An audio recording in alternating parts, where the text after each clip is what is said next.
Hello Gemini, ang video na ito ay para sa inyo.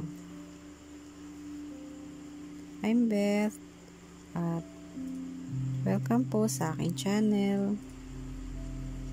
Ang reading na ito po ay general reading para sa mga Gemini para sa buwan ng June 2024. Pakinggan lamang po ang mga positive messages na makaka-resonate sa inyong mga sitwasyon. Gamitin nyo rin po ang inyong intuition, depende po sa inyong sitwasyon. At magtiwala po lamang tayo sa amang Diyos dahil siya ang nakakaalam at ang may control ng lahat sa ating buhay. 5 of Cups.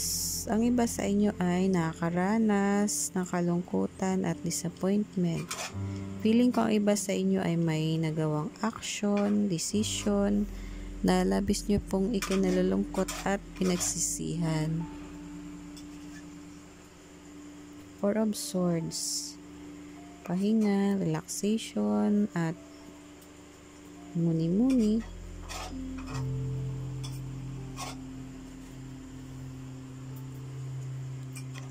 Three of Pentacles, creativity or creativity to fix situation.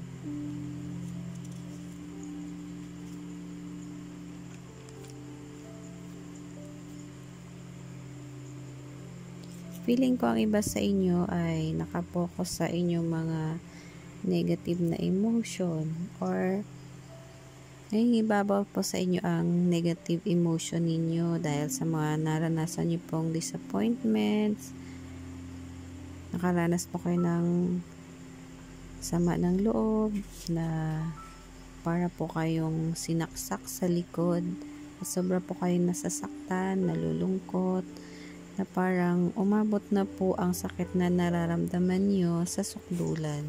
Hanggang sa sukdulan. Ganun po.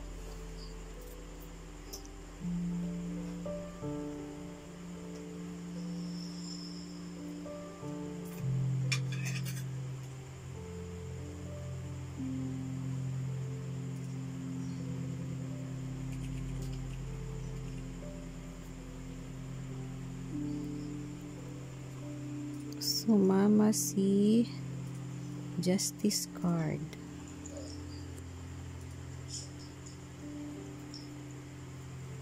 Ayon po sa cards, ano man iyang kadiliman ng iyong pinagdadaanan or napagdaanan na, ay hindi po yan tatagal ng forever. Parang panahon din po na pagkatapos ng gabi ay sisikat din ang haring araw, parang ganon. Kaya wag po kayong mag-focus sa mga negative emotion ninyo. Tingnan nyo po yung mga natitirang bagay, magagandang bagay na mayroon pa sa inyong buhay. Huwag din po kayo mag-alala dahil marami pong mga bagong opportunities ang dadating sa lahat ng aspeto sa inyong mga buhay. Ang iba po sa inyo ay pansamantalang nagre-relax, magpapahinga, or yung iba naman po ay may pinagmumuni-munihan. Siguro nag-iisip kayo ng solusyon sa inyong problema, kung ano ang dapat at magandang gawin. Tatagumpay po kayo dahil magkakaroon ng positive outcome sa current struggles nyo. May new beginning din po, new job or career or business opportunity, at magbibigay po sa inyo ito ng inspiration at kasiyahan. Nandyan po ang swerte. May magandang swerte po ang naghihintay sa iba sa inyo.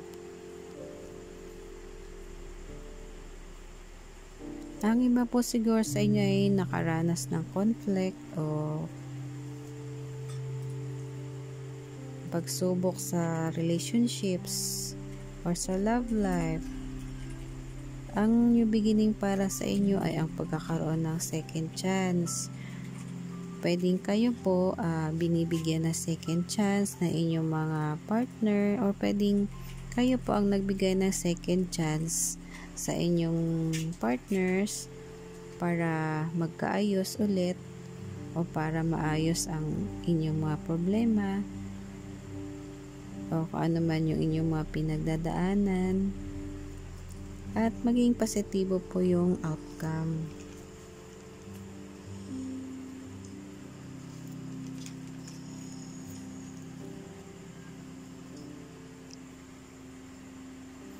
Yung last 5 cards, sumama po kasi si Justice, kaya naging 5 ang last cards ko. Nagpapahiwatig po ito ng balance at fairness.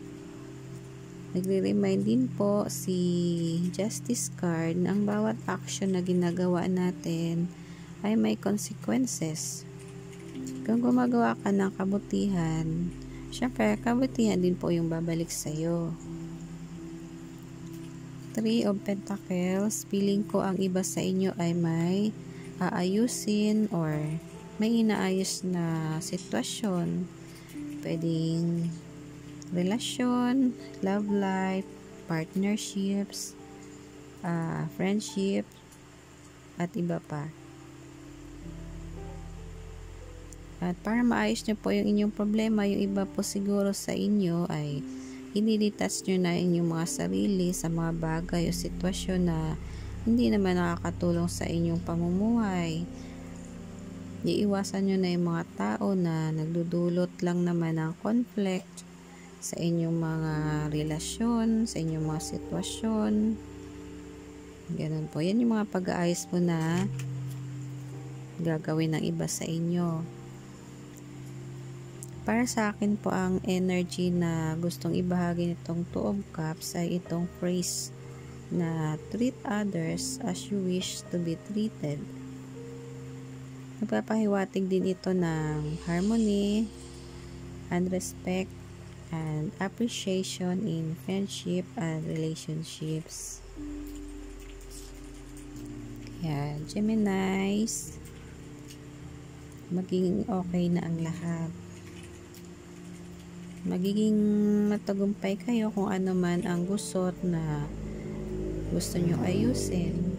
Kung ano mang problema at pagsubok ang kinakaharap mo or kakaharapin pa lang, ay malalampasan nyo po yan. Magiging positive po ang outcome sa gagawin ninyong solusyon o sa pagre-resolve ninyo ng inyong problema po.